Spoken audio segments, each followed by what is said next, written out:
What about Facebook's idea? They're going to bring, I think they might even be trialing it in the US as we speak, but Facebook want to crowdsource this kind of truthometer. So they're going to ask their community to vote on what kind of media sources they trust. Do you think crowdsourcing, that will work for Facebook? Well, these entities are very closely tied to the security and surveillance apparatus. I mean, Google, for instance, which has now amassed an army of censors, quite openly says they draw these censors from the intelligence community, from counterterrorism outfits. There's a symbiotic relationship. And not only that, but you have entities like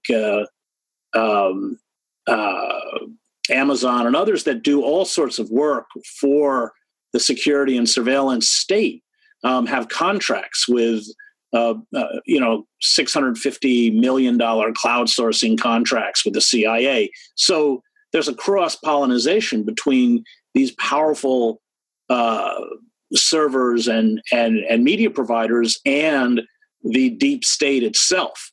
They're completely intertwined, and that's why you're watching them do the bidding. I mean, look, it's not just the United States. You had 100 Palestinian activists who have been erased from Facebook because of it. They claim the Facebook says because of incitement, but of course, incitement by right-wing Israelis against Palestinian is allowed to be on Facebook. These people were removed at the behest of the Israeli government. We've seen censorship of the erasure of websites off of Twitter and Great Britain. So it's this is a global attempt to serve the interests of corporate oligarchs around the world to shut out dissidents. That's really what we're watching. Thanks. Can I ask you a quick question about North Korea? The Winter Olympics have obviously just started, and Pence and the US struck a deliberately political, you could argue, jingoistic tone from the offset.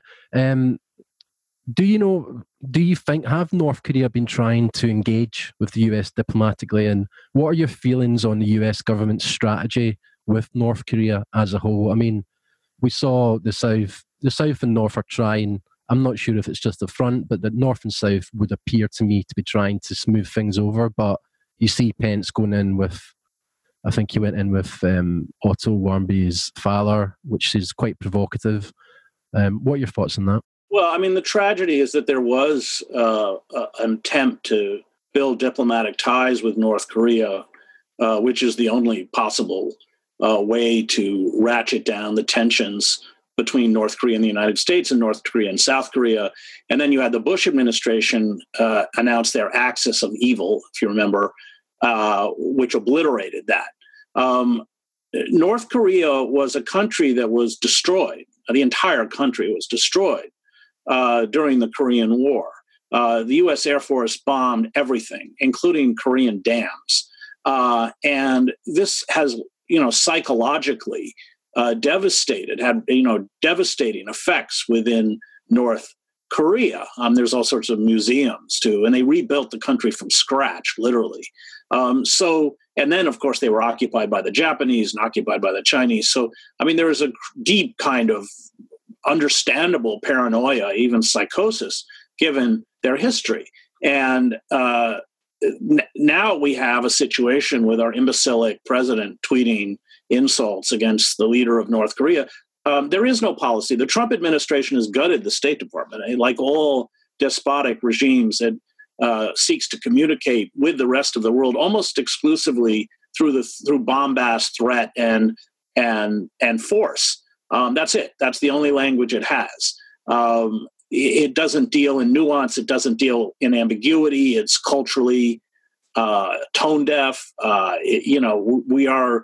We are in very serious trouble, and the State Department, which is the mechanism by which issues are solved through diplomatic channels, rather than through military channels, there's